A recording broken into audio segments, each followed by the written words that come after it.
En el corazón de la meseta iraní, hace más de 5000 años, surgieron los primeros destellos de una civilización que marcaría la historia. Los elamitas, un pueblo de lengua misteriosa, erigieron ciudades como Susa, donde templos de adobe se alzaban bajo un cielo abrasador. Sus reyes, como Sutruk-Naunte, forjaron un reino que comerciaba con Mesopotamia y desafiaba a los poderosos babilonios. La fertilidad del río Karun nutría sus campos, mientras sus escribas tallaban en arcilla los secretos de un mundo naciente.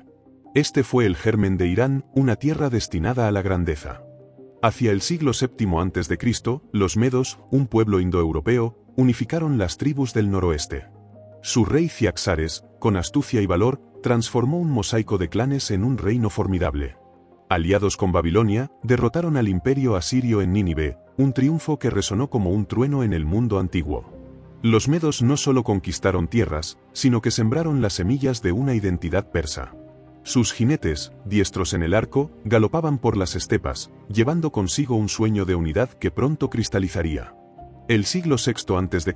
trajo a Ciro el Grande, el arquitecto del primer imperio persa.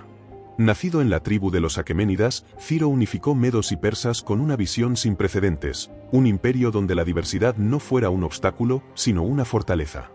En el año 539 a.C., conquistó Babilonia sin derramar sangre, liberando a los judíos cautivos. Su cilindro, inscrito con promesas de justicia, es un testimonio de su genio político. Ciro no solo expandió fronteras, redefinió lo que un rey podía ser. La capital de Ciro, Pasargada, se alzó como un símbolo de su legado. Sus jardines, irrigados por canales ingeniosos, reflejaban la armonía que buscaba en su imperio. Pero su muerte en batalla, luchando contra los nómadas del este, dejó un vacío. Sus sucesores, como Cambises, heredaron un reino vasto pero frágil, donde la ambición y la lealtad se entrelazaban en un delicado equilibrio. La grandeza aqueménida, aunque gloriosa, ya mostraba las grietas de los desafíos venideros. El imperio de Ciro no solo era un coloso territorial, era un crisol de culturas. Griegos, egipcios, indios y mesopotámicos convivían bajo un sistema de satrapías, provincias gobernadas con autonomía relativa. Los caminos reales, que se extendían miles de kilómetros, conectaban Susa con Sardes, llevando mensajes, bienes y sueños. Los persas perfeccionaron la administración, con impuestos justos y un correo veloz. Sin embargo, la diversidad también trajo tensiones. Las élites locales, leales pero ambiciosas, comenzaban a soñar con su propia gloria. El zoroastrismo, la fe de los aqueménidas, moldeó la cosmovisión de este imperio.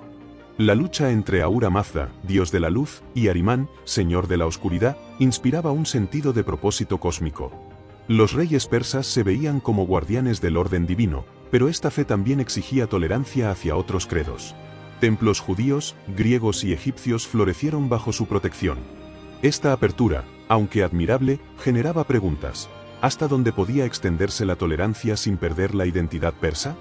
Las guerras médicas, desencadenadas en el siglo V a.C., marcaron un punto de inflexión.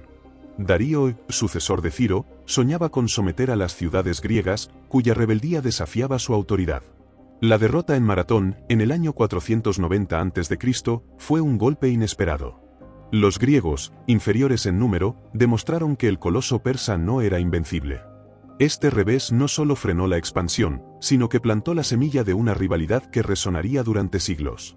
Si el eco de Maratón aún resuena en tu corazón, imagina los sueños y sacrificios de quienes forjaron esta historia. Acompáñanos suscribiéndote para desentrañar más capítulos de un pasado que sigue moldeando nuestro presente. Comparte este relato con quienes anhelan conocer las raíces de un mundo en constante cambio. El siglo V a.C. vio al imperio aqueménida en su cenit, bajo el reinado de Darío I. Desde su trono en Persépolis, una ciudad de columnas altísimas y relieves majestuosos, gobernaba un territorio que abarcaba 3 continentes. Los tributos fluían desde Egipto hasta la India, mientras los artesanos tallaban en piedra la gloria de un rey que se proclamaba Señor de Reyes. Darío reorganizó el imperio con precisión, estandarizando monedas, pesos y medidas. Su visión unificadora transformó un mosaico de pueblos en un coloso político sin parangón. Persépolis no era solo una capital, era un escenario de poder. Los relieves de sus escaleras mostraban a delegaciones de todos los rincones del imperio, desde lidios con túnicas hasta bactrianos con camellos. Cada año, en la fiesta de Noruz, los sátrapas rendían homenaje al rey, reafirmando un pacto de lealtad. Pero esta opulencia ocultaba tensiones. Los sátrapas, aunque leales, acumulaban poder en sus provincias, y las intrigas palaciegas amenazaban la estabilidad. La grandeza de Darío dependía de un equilibrio frágil, sostenido por su carisma y astucia. Las guerras contra Grecia continuaron marcando el reinado de Darío y su hijo, Jerjes I. En el año 480 a.C., Jerjes cruzó el Helesponto con un ejército inmenso, decidido a vengar la derrota de Maratón. La batalla de las Termópilas, donde 300 espartanos resistieron heroicamente, se convirtió en un símbolo de resistencia. Aunque Jerjes saqueó Atenas, la derrota naval en Salamina frenó su avance. Estas guerras no solo debilitaron al imperio, sino que expusieron sus límites frente a enemigos determinados. El zoroastrismo seguía guiando la moral aqueménida, pero su influencia se entrelazaba con las creencias locales. En Egipto, los persas respetaban a los dioses del Nilo; en Babilonia, honraban a Marduk. Esta tolerancia fortalecía la cohesión, pero también generaba dilemas. Los sacerdotes zoroastrianos, los magos, exigían mayor pureza religiosa, mientras las élites persas adoptaban costumbres extranjeras. La identidad del imperio, anclada en la fe de Ahura Mazda, comenzaba a diluirse en un mar de influencias, desafiando su cohesión espiritual. La administración aqueménida era un prodigio de eficiencia. Los caminos reales, custodiados por guarniciones, permitían a los mensajeros recorrer miles de kilómetros en días. Las satrapías recaudaban impuestos con precisión, financiando ejércitos y palacios. Sin embargo, esta maquinaria dependía de la lealtad de gobernadores distantes. Las rebeliones, como la de Egipto en el año 460 a.C., revelaban la fragilidad de un imperio que abarcaba demasiado. Cada revuelta era un recordatorio de que el poder, aunque inmenso, no era absoluto. Jerjes, tras las derrotas en Grecia, enfrentó un reinado turbulento. Su corte, llena de conspiraciones, reflejaba las tensiones de un imperio en transición.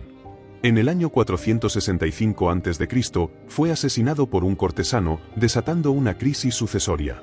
Su hijo, Artajerjes, heredó un trono inestable, donde las provincias lejanas comenzaban a cuestionar la autoridad central. La grandeza aqueménida, aunque deslumbrante, estaba minada por rivalidades internas y la dificultad de gobernar un mundo tan vasto. El impacto cultural del imperio era innegable. Los persas introdujeron técnicas de irrigación que transformaron desiertos en oasis, mientras sus arquitectos fusionaban estilos mesopotámicos, egipcios y griegos. Las ideas viajaban por los caminos reales, desde la filosofía griega hasta los mitos indios. Pero esta riqueza cultural también sembraba preguntas. ¿Cómo mantener la unidad en un imperio donde cada pueblo reclamaba su voz? Los aqueménidas, en su afán de armonía, enfrentaban un desafío que resonaría en los siglos venideros. Hacia el siglo IV a.C., el imperio mostraba signos de agotamiento. Las guerras constantes, las rebeliones y las intrigas palaciegas erosionaban su fuerza. Darío III, el último rey aqueménida, ascendería en un momento de crisis, enfrentando a un nuevo enemigo, Alejandro Magno. La caída de Persépolis, saqueada en el año 330 a.C., marcaría el fin de una era. Pero el legado aqueménida, con su visión de un mundo unido, seguiría inspirando a las generaciones futuras. En el año 330 a.C., las llamas devoraron Persépolis y el imperio aqueménida cayó bajo las sandalias de Alejandro Magno. El joven macedonio, con un ejército imparable, derrotó a Darío III en batallas como Isos y Gaugamela. Su conquista no solo destruyó un imperio, sino que transformó Irán en un crisol helenístico. Ciudades como Seleucia surgieron, mezclando templos griegos con zigurats persas. Sin embargo, la ocupación extranjera despertó un anhelo de resistencia. Los persas, herederos de Ciro, no olvidarían su grandeza perdida. Alejandro, fascinado por la cultura persa, adoptó sus ropas y costumbres, desposó a princesas locales y soñó con un imperio híbrido. Pero su muerte súbita en el año 323 a.C. dejó un vacío. Sus generales, los diádocos, se disputaron el poder, fragmentando su dominio. En Irán, los seleucidas, herederos de Seleuco, impusieron un régimen helenístico. Sus ciudades, con teatros y gimnasios, contrastaban con las aldeas persas, donde los magos zoroastrianos susurraban oraciones a Ahura Mazda, manteniendo viva la llama de la identidad. El dominio seleucida, aunque sofisticado, era frágil. Los impuestos agobiaban a las comunidades locales, y la imposición de la cultura griega generaba resentimiento. En el siglo III a.C., las tribus nómadas del noreste, los parnos, comenzaron a organizarse. Bajo Arsaces, fundaron el reino parto en el año 247 a.C. Desde las estepas de Partía, estos jinetes arqueros desafiaron a los seleucidas, recuperando tierras y orgullo. Su ascenso marcó el renacer de una soberanía iraní. Los partos, con su capital en Hecatompilos, forjaron un imperio que rivalizó con Roma. Su rey Mitrídates, en el siglo II a.C., conquistó Mesopotamia, apoderándose de Babilonia. Los partos no solo recuperaron territorios, sino que revitalizaron la cultura persa. El zoroastrismo resurgió, y los palacios partos, como el de Nisa, combinaban elegancia helenística con motivos iraníes. Sin embargo, su estructura feudal, con nobles poderosos, dificultaba la centralización, sembrando semillas de futuras discordias. La batalla de Carras, en el año 53 a.C., consagró a los partos como una potencia. El general Sureña, con apenas 10.000 jinetes, aniquiló a un ejército romano liderado por Craso. Los arqueros partos, disparando al galope, demostraron una táctica imbatible. Este triunfo no solo humilló a Roma, sino que consolidó a Partía como guardiana del mundo iraní. Sin embargo, la victoria trajo tensiones internas. Los reyes partos, celosos de sus generales, comenzaron a temer el poder de sus propios héroes. El imperio parto era un mosaico de culturas, donde griegos, persas y nómadas convivían. Sus caravanas, cargadas de seda y especias, conectaban China con el Mediterráneo, enriqueciendo ciudades como Ctesifonte. Pero esta prosperidad dependía de la paz, y las guerras constantes con Roma agotaban sus recursos. Los nobles, leales pero ambiciosos, exigían más autonomía, mientras las intrigas palaciegas debilitaban a los reyes. La grandeza parta, aunque deslumbrante, descansaba sobre cimientos inestables. El zoroastrismo, aunque dominante, enfrentaba desafíos. La influencia del budismo y el judaísmo, traídos por mercaderes, generaba debates teológicos. Los magos, guardianes de la fe, luchaban por mantener la pureza de sus rituales, pero las ideas extranjeras se filtraban en las cortes. Esta diversidad enriquecía el pensamiento parto, pero también planteaba una pregunta: ¿cómo preservar la esencia iraní en un mundo cada vez más conectado? Los partos, como sus predecesores, navegaban un delicado equilibrio entre tradición e innovación. Hacia el siglo II después de Cristo, el imperio parto mostraba signos de desgaste. Las invasiones romanas, lideradas por Trajano, saquearon Ctesifonte, y las rebeliones internas fragmentaban el poder. En el año 224 después de Cristo, Ardasir, un noble persa de Fars, se alzó contra el último rey parto. Su victoria marcó el fin de la dinastía arsácida y el nacimiento de un nuevo imperio, el sasánida. Pero el legado parto, con su resistencia y sincretismo, perduraría en la memoria de Irán. En el año 224 después de Cristo, Ardasir, un noble de la región de Fars, derrocó al último rey parto y fundó el imperio sasánida. Desde su capital en Ctesifonte, proclamó un renacimiento persa, anclado en la herencia de Ciro y el zoroastrismo. Los sasánidas no solo recuperaron el orgullo iraní, sino que construyeron un estado centralizado, con un ejército formidable y una burocracia eficiente. Su reinado, que abarcaría 4 siglos, marcó una era de esplendor cultural y militar, pero también de tensiones internas y externas. Ardasir, con una visión implacable, unificó las tierras iraníes bajo un solo estandarte. Su hijo, Sapori, elevó el imperio a nuevas alturas. En el año 260 después de Cristo, Sapor capturó al emperador romano Valeriano en la batalla de Edesa, un triunfo que resonó en todo el mundo conocido. Las monedas sasánidas inmortalizaron esta victoria, mostrando al emperador romano arrodillado. Este éxito no solo consolidó el poder sasánida, sino que afirmó a Persia como rival eterno de Roma, en una lucha que definiría siglos. El zoroastrismo, ahora religión estatal, impregnó cada aspecto de la vida sasánida. Los magos, elevados a una casta poderosa, supervisaban templos de fuego donde las llamas ardían perpetuamente. El Avesta, texto sagrado, fue recopilado, y los reyes se proclamaban protectores de Ahura Mazda. Sin embargo, esta ortodoxia generó tensiones con minorías como cristianos, judíos y budistas. La tolerancia aqueménida dio paso a una fe más rígida, que, aunque unificadora, alienó a sectores de la población y sembró semillas de discordia. La cultura sasánida floreció en un renacimiento artístico. Palacios como el de Take Kisra, con su arco monumental, deslumbraban a los visitantes. Los artesanos creaban tapices de seda y platería con escenas de caza real, mientras los poetas cantaban hazañas épicas. Las universidades, como la de Gundisapur, atraían a sabios griegos, indios y persas, traduciendo textos de medicina y astronomía. Este esplendor cultural no solo enriqueció Irán, sino que preservó el conocimiento clásico, legándolo a futuras generaciones. El imperio sasánida dependía de una economía vibrante, sostenida por la agricultura y el comercio.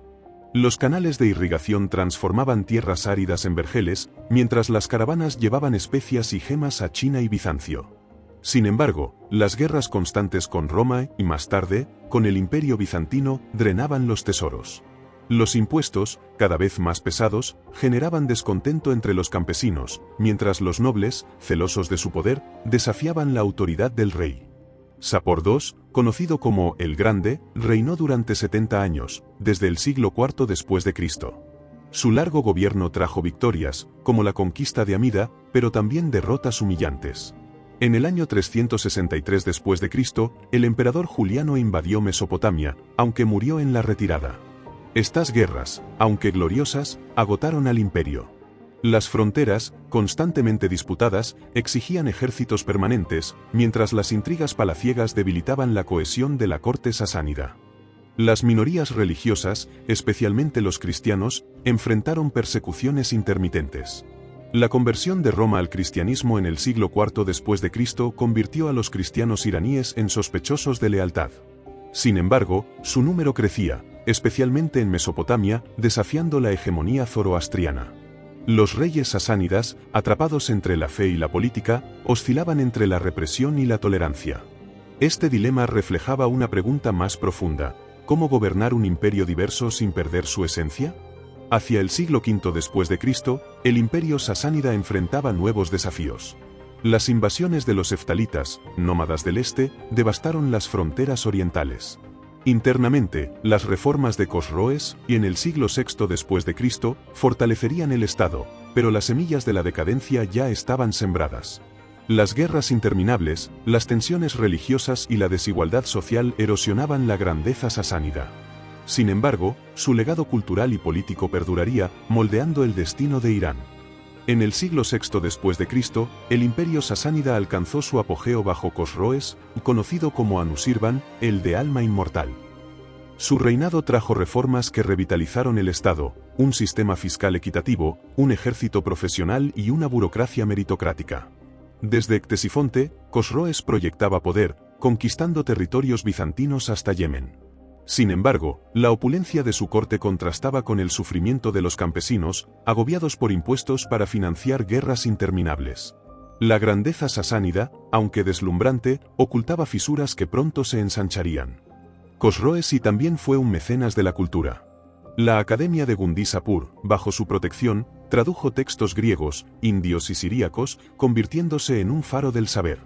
Los ajedrecistas persas refinaban estrategias, mientras los poetas narraban epopeyas como el Sanamé, que siglos después inmortalizaría Ferdowsi. Pero esta efervescencia cultural no podía ocultar las tensiones religiosas. Los cristianos, cada vez más numerosos, enfrentaban sospechas, mientras los mazdeístas, una secta zoroastriana igualitaria, desafiaban la ortodoxia, sembrando discordia en la élite. El siglo VII después de Cristo trajo a Cosroes II, cuyo reinado comenzó con promesas pero terminó en tragedia. En el año 614, sus ejércitos saquearon Jerusalén, capturando la Vera Cruz. Esta victoria, aunque gloriosa, provocó la furia del emperador bizantino Heraclio, quien contraatacó devastando Mesopotamia. Las arcas sasánidas, agotadas por décadas de guerras, no podían sostener el esfuerzo bélico. La nobleza, fragmentada por rivalidades, conspiraba contra el rey, mientras el pueblo sufría hambrunas y plagas. En el año 628, Cosroes II fue depuesto y asesinado por su propio hijo, Kabad II. El imperio cayó en el caos, con reyes efímeros y guerras civiles. En este vacío, un nuevo poder emergió desde Arabia. En el año 632, tras la muerte de Mahoma, los ejércitos islámicos, unidos por la fe, comenzaron su expansión. Los sasánidas, debilitados, enfrentaron una fuerza inesperada, jinetes árabes cuya convicción superaba su número. La batalla de Qadisiyah, en el año 636, marcó el principio del fin. La conquista islámica fue vertiginosa. En el año 642, la batalla de Nahaband selló la caída de Ctesifonte. Yazdejer III, último rey sasánida, huyó al este, perseguido hasta su muerte en el año 651. Los vencedores árabes no solo conquistaron tierras, sino que trajeron una nueva fe, el Islam. Sin embargo, la conversión fue gradual. Los persas, orgullosos de su herencia, resistieron la asimilación, adaptando el Islam a su identidad cultural y lingüística. El zoroastrismo, aunque desplazado, no desapareció. Los templos de fuego ardían en secreto, y las comunidades zoroastrianas, protegidas como gentes del libro, preservaron sus rituales. Sin embargo, el Islam chií, con su énfasis en la justicia y el martirio, resonó con los persas, que veían en Alí, yerno de Mahoma, un eco de sus ideales. Esta afinidad sentaría las bases para la futura identidad chií de Irán, distinguiéndola del mundo suní. La conquista árabe transformó la sociedad iraní. Los omeyas, desde Damasco, impusieron un gobierno centralizado, pero los persas, expertos administradores, se integraron en la burocracia islámica. Ciudades como Rayi y Nisapur se convirtieron en centros de aprendizaje, donde los sabios persas traducían textos al árabe, enriqueciendo el Islam con la filosofía y la ciencia sasánida. Sin embargo, los tributos desiguales y el desprecio hacia los no árabes alimentaron resentimientos, preparando el terreno para rebeliones. Hacia el siglo VIII después de Cristo, el descontento persa cristalizó en la revolución abasí. Liderada por Abu Muslim, un general persa, derrocó a los omeyas en el año 750. Los abasíes, con apoyo persa, trasladaron la capital a Bagdad, cerca de la antigua Ctesifonte. Este cambio marcó el comienzo de una edad de oro islámica, donde la cultura persa floreció bajo el Islam. Pero las semillas de la resistencia, sembradas en la caída sasánida, seguirían germinando. En el siglo VIII después de Cristo, la revolución abasí transformó el mundo islámico, y los persas emergieron como arquitectos de una nueva era. Con la capital en Bagdad, los abasíes absorbieron la sofisticación sasánida, desde la administración hasta las artes. Los persas, como los barmáquidas, una familia de origen budista convertida al Islam, se convirtieron en visires influyentes, moldeando un califato donde la cultura iraní florecía. Poetas como Rudaki cantaban en farsi, reviviendo la lengua persa, mientras los palacios reflejaban la grandeur de Ctesifonte, fusionada con la estética islámica. La Edad de Oro abasí, en el siglo IX, fue un crisol de conocimiento. En la Casa de la Sabiduría, sabios persas como Al-Juarizmi desarrollaron el álgebra, y médicos como Races avanzaron la ciencia clínica. Las traducciones de textos griegos, indios y persas nutrieron un renacimiento intelectual. Sin embargo, esta prosperidad ocultaba tensiones. Los persas, aunque influyentes, eran tratados como ciudadanos de segunda por los árabes. Este desprecio alimentó un anhelo de autonomía, especialmente en las provincias orientales de Jorasán. El siglo X vio el ascenso de dinastías persas independientes. Los samánidas, desde Bujará, proclamaron su lealtad al califato, pero gobernaban como reyes. Promovieron el farsi como lengua literaria, y bajo su mecenazgo, Ferdowsi comenzó el Sanamé, una epopeya que exaltaba la gloria preislámica. Esta afirmación cultural no solo preservó la identidad persa, sino que desafió la hegemonía árabe. Sin embargo, las rivalidades entre dinastías, como los buíes chiíes, fragmentaban el poder, debilitando la cohesión iraní. El Islam chií, arraigado en Irán, se fortaleció bajo los buíes, que controlaron Bagdad en el siglo X. Su devoción por los imanes, descendientes de Alí, resonaba con los persas, que veían en el chiísmo un eco de sus ideales de justicia. Sin embargo, esta fe dividía a la sociedad. Los suníes, mayoritarios en el califato, veían a los chiíes con recelo, y las persecuciones esporádicas avivaban tensiones. La identidad persa, ahora entrelazada con el chiísmo, se forjaba en un crisol de fe y resistencia. Las invasiones turcas, en el siglo XI, trastornaron este equilibrio. Los selyúcidas, un pueblo nómada convertido al Islam suní, conquistaron Irán, imponiendo un nuevo orden. Aunque adoptaron la cultura persa, su dominio militar marginó a las élites locales. Ciudades como Isfahán, convertida en capital selyúcida, brillaban con mezquitas y madrasas, pero los persas anhelaban recuperar el control. Las cruzadas, que comenzaron en el año 1095, añadieron presión externa, mientras las intrigas internas debilitaban a los selyúcidas. La poesía y la mística persas florecieron en esta era turbulenta. Poetas como Omar Khayyam exploraban el amor y la fugacidad de la vida, mientras los sufíes, como Rumi, predicaban la unión con lo divino. Estas voces no solo enriquecieron la cultura, sino que ofrecieron consuelo en tiempos de incertidumbre. Sin embargo, la prosperidad intelectual contrastaba con la opresión política. Los impuestos agobiaban a los campesinos, y las élites persas, relegadas por los turcos, conspiraban para restaurar su influencia. El siglo XIII trajo la catástrofe mongola. En el año 1217, Gengis Khan invadió Jorasán, arrasando ciudades como Samarcanda y Bujara. Millones perecieron, y los campos fueron devastados. Los mongoles, aunque brutales, adoptaron la administración persa, y bajo los ilkánidas, Irán experimentó un renacimiento cultural. Sin embargo, el trauma de la invasión dejó cicatrices profundas. Los persas, resilientes, reconstruyeron su mundo, pero la memoria de la pérdida alimentó un deseo de justicia y soberanía. Si la resiliencia de un pueblo que renace entre cenizas te ha tocado el alma, comparte esta historia con quienes merecen conocerla. Suscríbete para seguir desentrañando los hilos de un pasado que clama por ser recordado, y deja tu voz en los comentarios, para que juntos honremos a quienes forjaron este legado.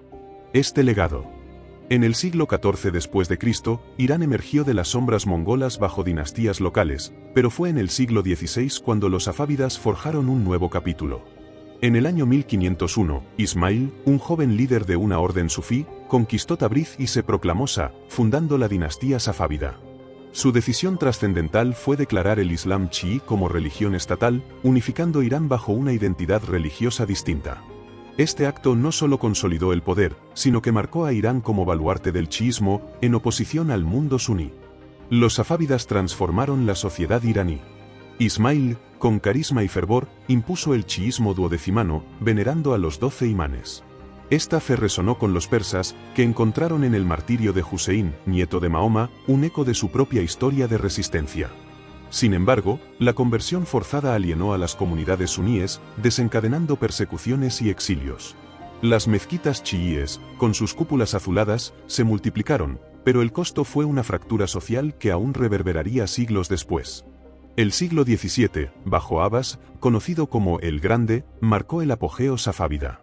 Desde su nueva capital, Isfahán, Abbas transformó Irán en un centro de arte y comercio. La plaza de Naxche-Jan, rodeada de palacios y mezquitas, deslumbraba con sus mosaicos y minaretes. Abbas acogió a mercaderes armenios, que impulsaron el comercio de seda con Europa, mientras los pintores, como Reza Abbasi, creaban miniaturas de una delicadeza sin igual. Esta opulencia cultural proyectaba el poder de un Irán renacido. Militarmente, Abbasi fortaleció el imperio. En el año 1598, expulsó a los uzbecos del este, y en 1623, arrebató Bagdad a los otomanos, rivales suníes. Su ejército, modernizado con artillería, rivalizaba con las potencias europeas. Sin embargo, estas victorias dependían de un delicado equilibrio. Los quizilbás, tribus turcomanas leales a los safávidas, exigían privilegios, mientras Abbas, desconfiado, creó un ejército de esclavos convertidos, los gulams, sembrando tensiones entre las élites. La economía safávida floreció gracias al comercio global. Las caravanas llevaban alfombras persas y cerámicas a Venecia, mientras el café y el tabaco llegaban de América.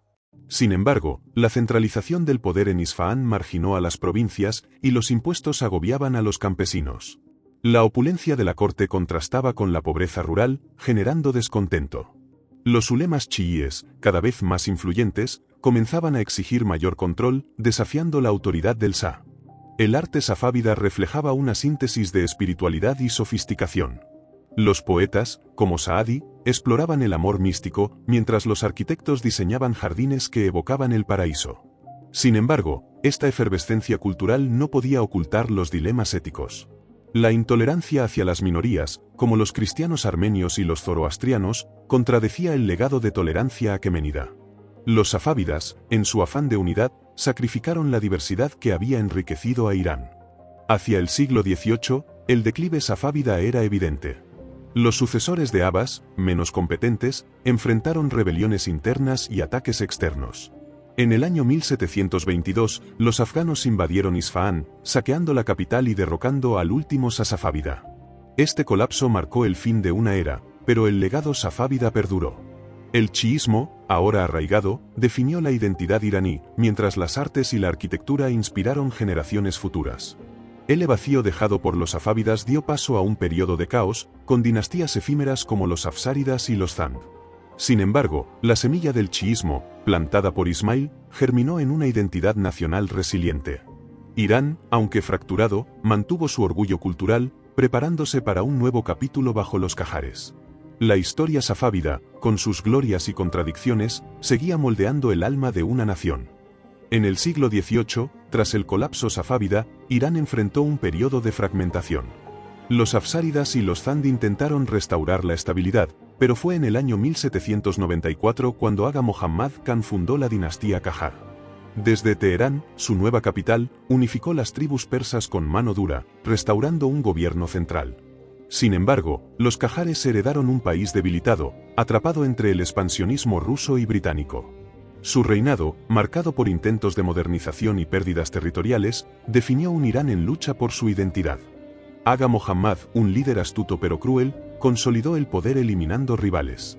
Su sobrino, Fath Ali Shah, quien reinó desde 1797, proyectó una imagen de grandeza a través de retratos majestuosos y una corte opulenta.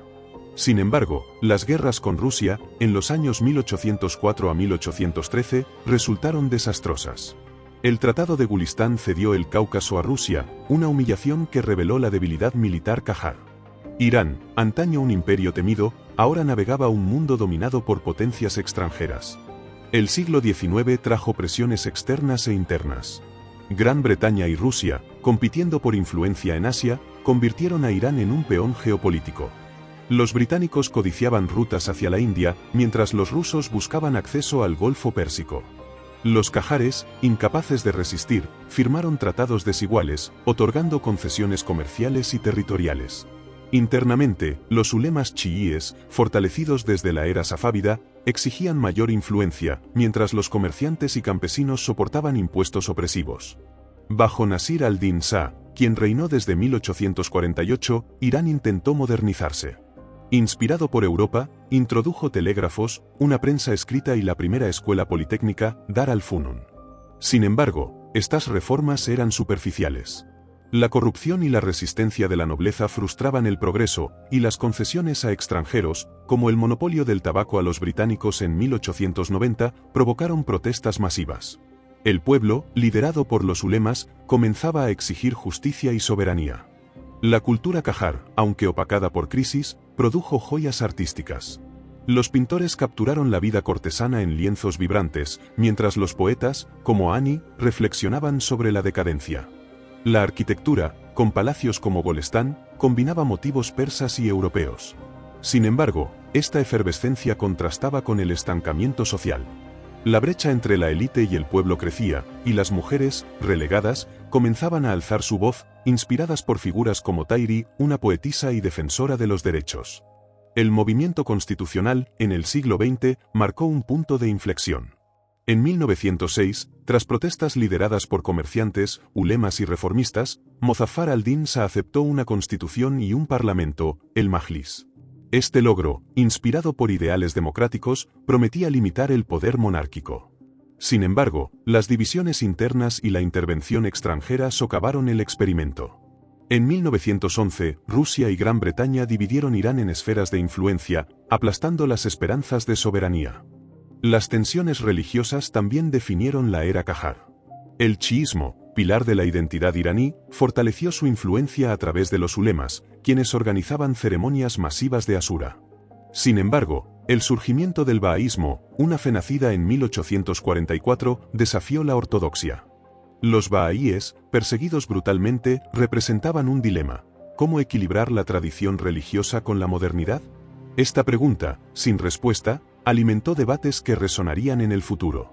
Hacia 1925, la dinastía Qajar colapsó. Reza Khan, un oficial militar, depuso al último Shah, Ahmad, y fundó la dinastía Pahlaví. Los Qajares dejaron un legado ambiguo: intentos fallidos de modernización, una identidad chií consolidada y una nación humillada pero resiliente. Irán, en el umbral del siglo XX, enfrentaba un mundo cambiante, donde su pasado glorioso y sus aspiraciones modernas chocaban en un crisol de esperanza y desafío. En el año 1925, Reza Khan, un oficial militar de origen humilde, se coronó como Reza Shah Pahlaví, inaugurando una nueva dinastía. Su ascenso marcó el fin de los Qajares y el comienzo de una modernización autoritaria. Inspirado por la Turquía de Ataturk, Reza Shah buscó transformar Irán en un estado centralizado y secular. Desde Teherán, impulsó reformas radicales, ferrocarriles, escuelas modernas y un ejército nacional. Sin embargo, su enfoque despótico alienó a las élites religiosas y a las tribus, sembrando tensiones que definirían el siglo XX. Reza Shah priorizó la unificación cultural. En los años 1930, prohibió el velo para las mujeres y ordenó a los hombres adoptar vestimenta occidental, rompiendo con tradiciones arraigadas. Estas medidas, aunque progresistas en intención, fueron impuestas con brutalidad, generando resentimiento. Los ulemas chiíes, guardianes de la fe, vieron su influencia amenazada, mientras las tribus nómadas, forzadas a sedentarizarse, perdieron su autonomía. La modernidad pahlaví, aunque ambiciosa, sacrificó la cohesión social en aras del progreso. La economía iraní experimentó cambios significativos. La explotación del petróleo, controlada por la Anglo-Persian Oil Company, generaba riquezas, pero los beneficios favorecían a los británicos. Reza Shah renegoció contratos, exigiendo mayor control, y usó los ingresos para financiar infraestructuras. Sin embargo, la desigualdad persistía, la élite urbana prosperaba, mientras los campesinos languidecían. La industrialización, aunque incipiente, transformó ciudades como Teherán, pero la brecha entre modernidad y tradición se ensanchaba, alimentando descontento. En el ámbito internacional, Reza Shah buscó afirmar la soberanía iraní. Renombró el país Irán en 1935, evocando su herencia preislámica, y mantuvo una neutralidad precaria entre las potencias.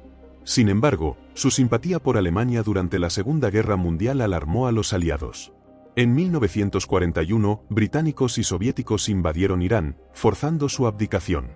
Su hijo, Mohammad Reza Pahlaví, ascendió al trono, heredando un país ocupado y un legado de reformas inacabadas. Mohammad Reza, joven e inexperto, enfrentó un Irán fracturado. En los años 1940, el movimiento nacionalista, liderado por Mohammad Mossadegh, exigió la nacionalización del petróleo. En 1951, Mossadegh, como primer ministro, desafió a Gran Bretaña al tomar la Anglo-Iranian Oil Company. Su visión democrática inspiró al pueblo, pero alarmó a las potencias occidentales. En 1953, un golpe orquestado por la CIA y el MI6 derrocó a Mossadegh, restaurando el poder del Shah. El golpe de 1953 marcó un punto de inflexión. Mohammad Reza, respaldado por Estados Unidos, consolidó un régimen autoritario. La Revolución Blanca, lanzada en 1963, trajo reformas agrarias, alfabetización y derechos para las mujeres. Sin embargo, estas medidas, aunque progresistas, fueron mal implementadas. Los campesinos, despojados de tierras mal redistribuidas, migraron a ciudades, mientras los ulemas, liderados por Ruhollah Khomeini, denunciaban la secularización como una traición a la fe chií. La cultura pahlaví celebraba la herencia preislámica. En 1971, Mohammad Reza conmemoró los 2500 años del imperio persa en Persépolis, con una fastuosa ceremonia que costó millones. Este despliegue, aunque glorificaba el pasado, alienó a un pueblo que enfrentaba inflación y desigualdad. Los intelectuales, como Ali Shariati, abogaban por un Islam revolucionario, mientras los poetas, como Farruj Farrokhzad, exploraban la alienación de una sociedad en transición. Hacia los años 1970, el régimen pahlaví parecía sólido, pero las grietas eran evidentes. La dependencia del petróleo enriqueció al Estado, pero no al pueblo. La represión de la Sabak, la policía secreta, silenció a opositores, mientras Khomeini, exiliado en Irak, inspiraba a millones con sus sermones. Irán, atrapado entre la modernidad impuesta y la tradición reprimida, se encaminaba hacia una revolución. El legado pahlaví, con sus avances y excesos, preparó el terreno para un cambio sísmico. En los años 1970, Irán hervía bajo la superficie. Mohammad Reza Pahlaví, respaldado por Occidente, gobernaba con mano de hierro, pero su régimen, opulento y represivo, alienaba a amplios sectores. La riqueza petrolera transformó Teherán en una metrópoli moderna, pero la inflación y la desigualdad golpeaban a los campesinos y obreros. Los ulemas, liderados por Ruhollah Khomeini, denunciaban la secularización, mientras intelectuales y estudiantes exigían libertades. En 1978, las protestas, alimentadas por sermones desde el exilio, encendieron la chispa de una revolución que cambiaría Irán para siempre. La Revolución Islámica, culminada en 1979, fue un torbellino de fervor y unidad. Millones marcharon en las calles, desde bazares hasta universidades, exigiendo la caída del Shah. Khomeini, regresado del exilio, se convirtió en el símbolo de la resistencia. En febrero de 1979, el régimen pahlaví colapsó y Mohammad Reza huyó.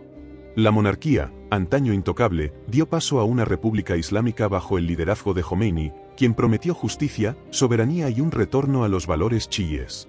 La nueva constitución, aprobada en 1979, estableció un sistema único, una teocracia con elementos democráticos. Jomeini, como líder supremo, ostentaba la autoridad absoluta, supervisando un gobierno con presidente y parlamento electos. Los ulemas dominaban el Consejo de Guardianes, asegurando la conformidad con el Islam. Esta estructura, aunque cohesionada por la fe, generó tensiones. Los revolucionarios laicos, que habían luchado contra el Shah, se sintieron marginados, mientras las purgas eliminaban a opositores, consolidando un régimen autoritario. La crisis de los rehenes, iniciada en 1979, marcó el tono del nuevo Irán. Estudiantes radicales tomaron la embajada estadounidense en Teherán, reteniendo a 52 diplomáticos durante 444 días. Este acto, en respuesta a la protección del Shah por Estados Unidos, aisló a Irán internacionalmente, pero fortaleció la narrativa antiimperialista de Jomeini. Las sanciones occidentales golpearon la economía, mientras la retórica de exportar la revolución alarmaba a vecinos suníes, como Arabia Saudita. En 1980, Irak, bajo Saddam Hussein, invadió Irán, desatando una guerra devastadora que duró 8 años. La guerra Irán-Irak, alimentada por rivalidades regionales y el apoyo occidental a Irak, cobró millones de vidas.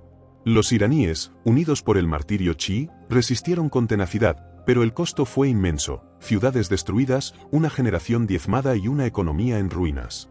El alto el fuego de 1988, aceptado por Jomeini como un veneno, marcó el fin de las ambiciones expansionistas. Internamente, la república enfrentó dilemas. La reconstrucción exigía pragmatismo, pero los ideólogos insistían en la pureza revolucionaria. En los años 1990, bajo el presidente Akber Hashemi Rafsanjani, Irán buscó liberalizar la economía y reinsertarse globalmente. Sin embargo, la represión de disidentes y la censura cultural alienaban a los jóvenes que anhelaban libertades. La poesía y el cine, con figuras como Abbas Kiarostami, ofrecían válvulas de escape, reflejando las tensiones entre tradición y modernidad. El chiismo, pilar del régimen, moldeó la identidad nacional. Las ceremonias de Asura, con sus procesiones masivas, reforzaban la narrativa de sacrificio. Sin embargo, la juventud urbana, educada y conectada, comenzaba a cuestionar la rigidez teocrática. El movimiento reformista, liderado por Mohammad Khatami en 1997, prometió apertura y diálogo. Aunque sus reformas fueron limitadas por los conservadores, encendieron esperanzas de cambio, especialmente entre mujeres y estudiantes que desafiaban las restricciones sociales. Hacia el siglo XXI, Irán navegaba un mundo hostil. Las sanciones, intensificadas por su programa nuclear, iniciado en los años 1980, estrangularon la economía. La retórica anti-israelí de líderes como Mahmoud Ahmadinejad, presidente desde 1995, agravó las tensiones con Occidente. Sin embargo, la resiliencia persa, forjada en siglos de adversidad, mantenía a Irán como un actor clave, desafiando a sus rivales con una mezcla de fe, orgullo y ambición. En el siglo XXI, Irán se consolidó como una potencia regional, pero enfrentó desafíos internos y externos. El programa nuclear, intensificado en los años 2000, desató sanciones devastadoras lideradas por Estados Unidos.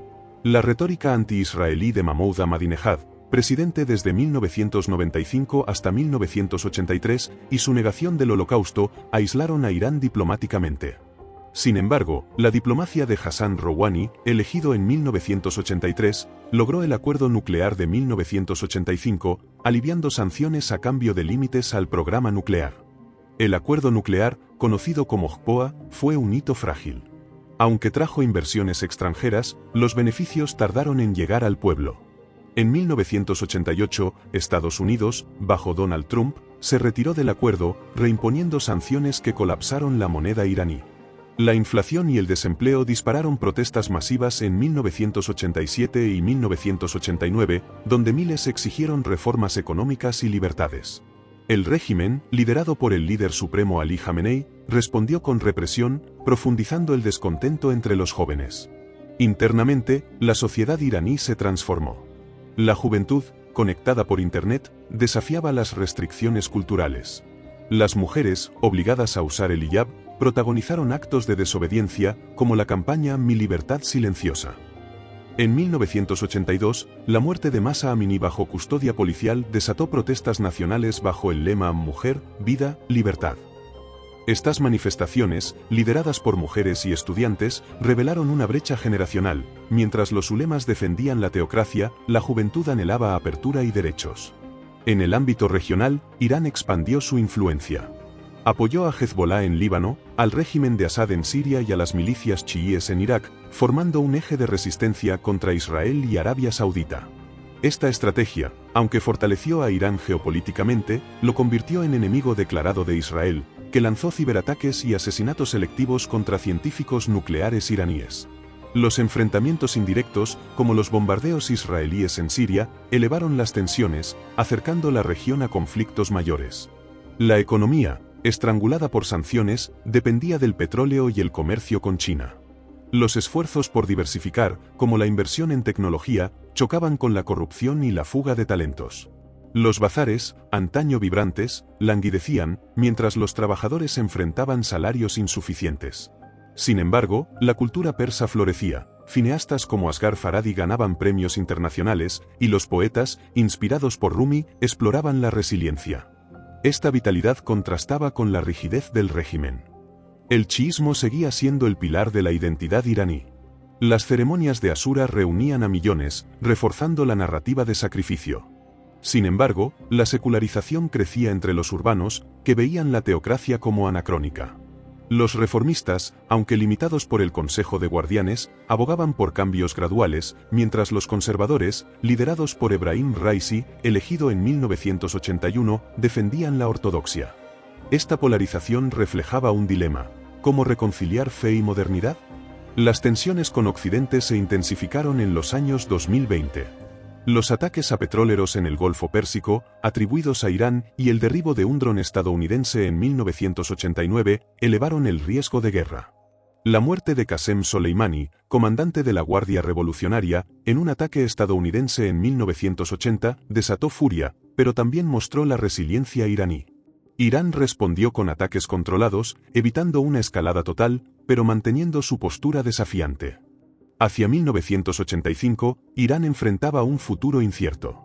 Las sanciones, la represión interna y las rivalidades regionales lo aislaban, pero su pueblo, forjado en siglos de adversidad, seguía resistiendo. La pregunta persistía: ¿podría Irán equilibrar su legado revolucionario con las aspiraciones de una generación que soñaba con libertad? La respuesta, aún sin escribirse, dependía de las decisiones de un pueblo que nunca se doblegó ante la historia. En los años 2020, Irán navegaba un mundo convulso, marcado por su rivalidad con Israel y Occidente. La hostilidad con Israel, intensificada desde la Revolución Islámica, se manifestaba en enfrentamientos indirectos. Irán apoyaba a Hezbollah y Hamas, mientras Israel respondía con ciberataques y operaciones encubiertas contra instalaciones nucleares iraníes. En 1984, un ataque aéreo israelí en Siria, atribuido a objetivos iraníes, escaló las tensiones. Esta danza de provocaciones, aunque contenida, reflejaba un dilema. La retórica anti-israelí fortalecía la cohesión interna, pero arriesgaba un conflicto devastador. Internamente, la República Islámica enfrentaba una encrucijada. Las protestas de 1982, tras la muerte de Mahsa Amini, expusieron la furia de una generación joven, especialmente mujeres, contra las restricciones teocráticas. El régimen, bajo Ebrahim Raisi y el líder supremo Ali Khamenei, respondió con represión, pero las demandas de libertad persistían. Los reformistas, aunque debilitados, abogaban por diálogo, mientras los conservadores reforzaban la ortodoxia chií. Esta polarización amenazaba la estabilidad, pero también revelaba la vitalidad de un pueblo que exigía ser oído. La economía, asfixiada por sanciones, dependía de exportaciones petroleras a China y de un mercado negro resiliente. Los esfuerzos por diversificar, como la inversión en energías renovables, chocaban con la corrupción y la burocracia. Sin embargo, la creatividad iraní florecía, startups tecnológicas emergían en Teherán, y artistas, como los grafiteros de Shiraz, desafiaban la censura con mensajes de esperanza. Esta dualidad, entre opresión y resistencia, reflejaba la lucha de Irán por reconciliar su pasado revolucionario con un futuro globalizado. En el ámbito regional, Irán consolidó su influencia. Su apoyo a los hutíes en Yemen y a milicias chiíes en Irak le otorgó peso estratégico, pero también enemigos. Arabia Saudita, rival suní, intensificó su campaña contra la Media Luna chií. Sin embargo, en 1983, un acercamiento mediado por China entre Teherán y Riad sugirió un posible deshielo. Este pragmatismo, aunque frágil, mostraba la capacidad de Irán para navegar un tablero geopolítico donde cada movimiento era un riesgo. La cultura persa, con sus raíces milenarias, seguía siendo un faro. Los poetas, inspirados por Hafez, exploraban la resiliencia, mientras el cine iraní, con directores como Jafar Panahi, denunciaba injusticias bajo la censura. Las ceremonias de Asura, con sus procesiones masivas, reforzaban el chiísmo como pilar identitario, pero la secularización crecía entre los jóvenes urbanos. Esta tensión, entre fe y modernidad, planteaba una pregunta eterna: ¿cómo preservar la esencia iraní en un mundo que exigía cambio? El programa nuclear, reiniciado tras el colapso del JPOA, seguía siendo un punto de fricción. En 1985, las negociaciones con Occidente se estancaron, mientras Israel amenazaba con acciones preventivas. Irán, consciente de su aislamiento, fortaleció alianzas con Rusia y China, pero estas relaciones eran utilitarias, no fraternales. La diplomacia iraní, heredera de la astucia sasánida, buscaba ganar tiempo, pero el costo humano de las sanciones pesaba sobre un pueblo agotado. El legado de Irán, desde Ciro hasta Jomeini, es una saga de grandeza y sacrificio. Sus imperios moldearon civilizaciones, y su resiliencia desafió invasiones y sanciones. Sin embargo, las cicatrices de la historia, intolerancia, desigualdad, represión, exigen reflexión. En 1985, Irán se alzaba como un enigma, una teocracia con anhelos democráticos, una nación orgullosa pero aislada. Su destino dependía de su capacidad para escuchar a su pueblo y dialogar con el mundo. Irán, cuna de imperios y revoluciones, encarna la lucha eterna entre tradición y cambio. Desde los aqueménidas hasta la República Islámica, su historia es un tapiz de gloria, sacrificio y resistencia. Los persas forjaron un legado cultural que ilumina el mundo, pero las sombras de la intolerancia y la represión persisten. Hoy, su pueblo, vibrante y resiliente, exige libertad y justicia, mientras la nación enfrenta un mundo hostil. El futuro de Irán no está escrito, depende de su capacidad para honrar su pasado mientras abraza la modernidad. Que su historia inspire a quienes buscan un mañana más justo. Si este viaje a través de los siglos te ha conmovido, únete a nosotros suscribiéndote para seguir explorando las verdades que la historia guarda. Comparte este relato con quienes merecen conocer el alma de Irán, y deja tu huella en los comentarios.